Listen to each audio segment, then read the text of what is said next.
हैड़ी है गज़ब थी वियो। किथे निभागी छोरी के ॻोल्हींदासीं। हया शर्म त सफ़ा ख़त्म थी वियो आहे।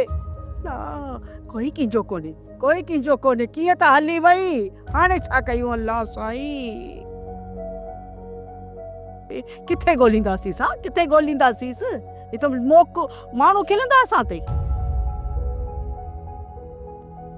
न शर्म न हया अथसि अल्लाह। ओ कंहिंजो त ख़्यालु करे हा। भागी असांखे त वेल में विझी वई। भागी अल्लाह साईं। अरे तूं वरी किथे त उथी वे। चुप करे वे मरी तो। छा थियो आहे मां जो अधु राति जो खणी रेडियो कयो अथव? को नाग या गोर पट विझो अथव या जो हेॾो घर में धमचेर कयो अथव? छा ॻाल्हि आहे? अरे अब्बा या छोरी सी न त असांजो अछो मुंहुं करे ओ दांगी बूथ ते मले वई आहे। हाणे ॻोल्हियूंसि त किथे ॻोल्हियूंसि? छोरी आहे कान घर में। केड़ो जिंदलो आयो आहे? छा ते खणी गोड़ कयो अथव? मुंहिंजो त साई मुठ में अची वियो। हिन टाइम ते छा ते खणी गोड़ कयो अथव? अरे भाभी अंधी हो ॾिस ज़ीनत आई आहे। तूं कीअं थी चवें त ज़ीनत घर में कान्हे का? वो छा जो वो तो के तुझे हंध ते कोन ॾिसो न। हंध सफ़ा ख़ाली हो। इन करे सोचो ला किथे तू भॼी वई आहे अलाए छा। इन में मुंहिंजो कहिड़ो ॾोह आया? मुंहिंजो कहिड़ो ॾोह? खुदा कर माई। मां छो घर छॾे भॼी वेंदसि? बेगुनाह एॾी वॾी तोहमत हणंदे तोखे शर्म नथी अचे? असल में मूंखे हुन कमरे में निंड न पे आई त मां वञी भर वारे कमरे में सुम्ही पियमि। हुते मूंखे निंड अची वई। मार पवई हिकु चांहि ते वेही नथी सघी हा? न को सुते आराम अथई। बसि इहा हलां अथई। केॾीमहिल कहिड़ी कुंड में केॾीमहिल कहिड़ी कुंड में पई। असां किथे किथे तोखे ॻोल्हियूं। तूं त शर्म हया विञाए वेठी आहीं भाभी।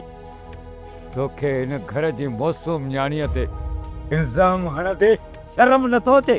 हया नथो अचे? दिल त चए थी डंडो खणी मथो चिटाए। अदा अदा अदा अदा अदा अदा छा थियो आहे बाबा? छा को डरावनो ख्वाब ॾिठो अथई? मूंखे डपु थो लॻे। शामिर पोइ पक कसम बाबा तो ये जिननि ऐं भूतनि वारो ख्वाब ॾिठो। न दा मूं ख्वाब ॾिठो। ख्वाब में न हिकिड़े भाऊ न तोखे गोली हणी मारे छॾियो। हा गोली। तो इहो ख्वाब ॾिठो आहे त मूंखे कंहिं गोली हणी मारे छॾियो आहे।